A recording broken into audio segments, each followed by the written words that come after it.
जी नमस्कार। बहुत से लोगों की प्रॉब्लम है ये श्रमिक कार्ड क्या है और श्रमिक कार्ड कैसे बनेगा, किसका बनेगा, क्या हम सब विभिन्न व्यवसाय के लोग हैं, हम बनवा सकते हैं कि नहीं, हम इसके लिए एलिजिबल हैं कि नहीं, और जिनका पीएफ कटता है या कटता था उनके लिए क्या है, ये देखते हैं इसका क्या है। श्रमिक कार्ड ये है, ई श्रम नाम की एक योजना थी, स्कीम थी government of India Modi ji की तरफ से। ये एक तरह से अनऑर्गेनाइज सेक्टर मतलब असंगठित क्षेत्र में काम करने वाले लोगों का एक डेटाबेस गवर्नमेंट अपने पास रखना चाहती है कि कितने लोग ऐसे क्षेत्र में काम करते हैं जहाँ पे कोई संगठन ना हो। जैसे रेडी पटरी वाले हो गए, दुकान वाले हो गए, छोटे दुकान वाले, मजदूर हो गए, ट्यूशन पढ़ाने वाले हो गए, कोचिंग चलाने वाले हो गए, इनका कोई संगठन नहीं होता। तो ऐसे लोगों का डेटाबेस गवर्नमेंट तैयार कर रही थी, कर रही है। और बीच में यूपी गवर्नमेंट ने, जो यूपी के लोग हैं जिनके पास श्रमिक कार्ड है, उनको 500-500 रुपये महीने 4 महीने के लिए देने की बात कही गई है।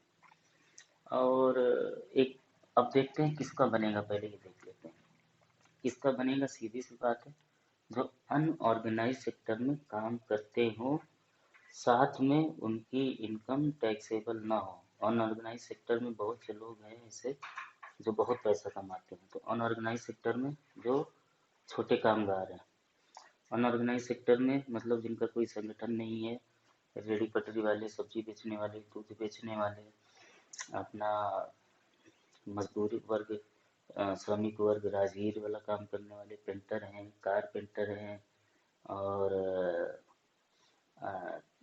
ट्यूशन कोचिंग पढ़ाने वाले हैं, और साथ में ऐसे कई सारे लिस्ट हैं। आप अपना जो भी व्यवसाय करते हैं वो आपको उसमें सर्च करेंगे मिल जाएगा। ऐसे लोग ये बनवा सकते हैं, लेकिन ऐसे ये लोग आपका पैसा पीएफ में, नहीं पीएफ में तो कटेगा नहीं, आपका टैक्सेबल इनकम ना हो, टीडीएस ना कटता हो, आईटीआर फाइल ना करते हो आप, तभी आप बनवा सकते हैं, तभी आपको इसका बेनिफिट मिलेगा। अब इसका किसका किसका बन गया, ये तो आपको मोटा मोटा समझ में आ गया। मेन प्रॉब्लम थी बहुत से, सबसे ज़्यादा प्रॉब्लम क्वेश्चन ये राइज होता है, ईपीएफ वाले क्या करेंगे जिनका ईपीएफ। जैसे बहुत से एक क्वेश्चन कई लोगों ने पूछा कि सर हम पहले नौकरी करते थे, हमारा पीएफ का पैसा कटता था, और मैं ईपीएफ का मेंबर था, और ESIC employ state insurance corporation ESIC है, उसका भी मेंबर हूँ। और लेकिन अभी मैंने 1 साल हो गया नौकरी छोड़ दी है, अपना खुद का बिजनेस करता हूँ, ठीक है।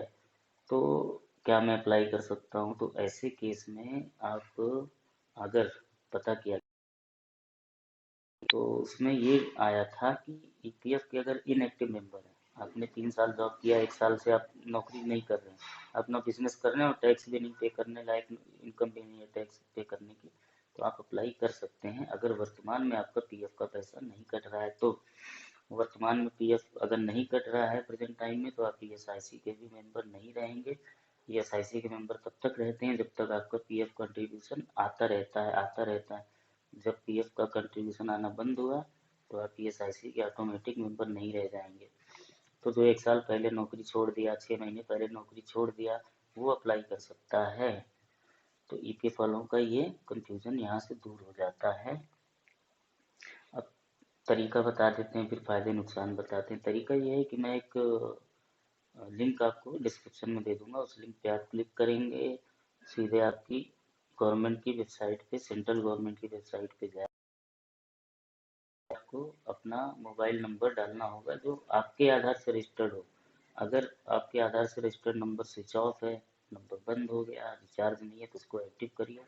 अदरवाइज ऐसा नंबर जाके आप सीएससी सेंटर से आप जाके नंबर अपना चेंज कराइए, और वो नंबर डालेंगे आप तो उस पर ओटीपी जाएगा, फिर आधार नंबर डालने को बोलेगा, आधार नंबर डालेंगे तो आधार रजिस्टर्ड मोबाइल नंबर पे ओटीपी जाएगा, फिर वेरीफाई होगा, फिर आगे बढ़ेंगे तो आपको पूरी डिटेल आ जाएगी, नाम, father name, date of birth, address.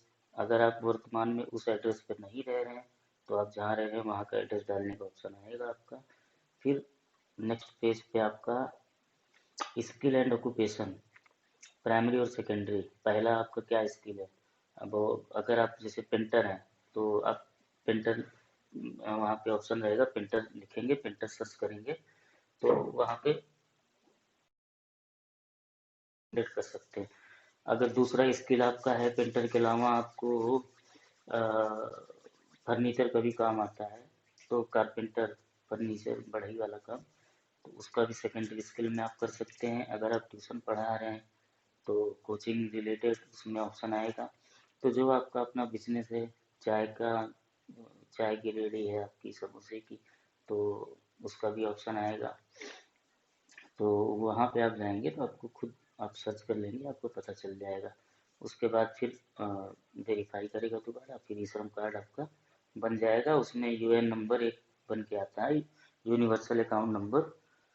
तो यूनिवर्सल अकाउंट नंबर ही मेन होता है। अब इसका बेनिफिट क्या है? बेनिफिट यही है जो मैंने बताया था, यूपी के लोगों को यूपी गवर्नमेंट 500-500 रुपये देगी, ऐसा सुनने में आया था। और अगर कोरोना लॉकडाउन लग गया भयानक रूप से, तो हो सकता है पर्सनल बेनिफिट मिल जाए। सुनने में आया था कि जब संपूर्ण लॉकडाउन लगा था तो ई श्रम कार्ड वालों को 3-3 हज़ार रुपये मिले थे। हम श्योर नहीं है इसके बारे में, बट अगर आप टैक्सेबल इनकम में नहीं आते, कोई ना कोई आप धंधा रोजगार करते हैं, तो आप बनवा लीजिए। लिंक डिस्क्रिप्शन में है, वहाँ से अप्लाई कर लीजिए। अगर कहीं किसी स्टेप पे नहीं समझ में आएगा तो आप कमेंट बॉक्स में लिखिए, मैं डेमो वीडियो बना के आपको अपलोड कर दूंगा। अच्छा, इसके एक चीज़ और है जो किसी ने पूछा था मुझसे क्वेश्चन।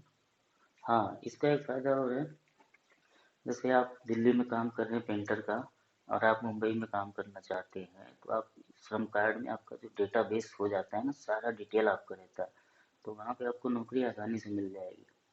क्योंकि जो नौकरी देगा आपको, उसको भी पता होगा कि हाँ भाई, इसका श्रम कार्ड बना है, श्रमिक का, इसका सारा डिटेल हमारे पास गवर्नमेंट के पास होगा। तो इससे ये होता है कि आपका सारा डेटा गवर्नमेंट के पास चला जाता है। कभी कोई स्कीम आई, कभी छोटे उद्योगों के लिए या डेली बेसिस वर्कर के लिए, दिहाड़ी वालों के लिए कोई भी स्कीम गवर्नमेंट की आई, तो उन्हीं को फ़ायदा मिलेगा जिनका ये कार्ड बना रहेगा। तो कार्ड आप बनवा लें अगर आपकी इनकम कम है।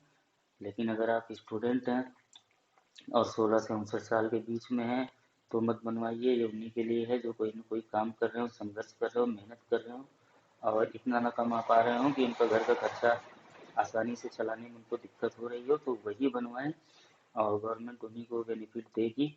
और पीएफ वाला कंफर्म हो गया कि जिनका ईपीएफ कटता है, चाहे वो 1000 रुपये भी कटे, वो अप्लाई नहीं कर सकते। उनको कभी कोई बेनिफिट, उनको कोई बेनिफिट नहीं मिलेगी। जो पहले पीएफ कटता था, जो पहले नौकरी करते थे 6 महीने साल भर, उनको पीएफ में अंशदान कंट्रीब्यूशन नहीं आता, पीएफ खाता इनएक्टिव है, वो बनवा सकते हैं ई श्रम कार्ड।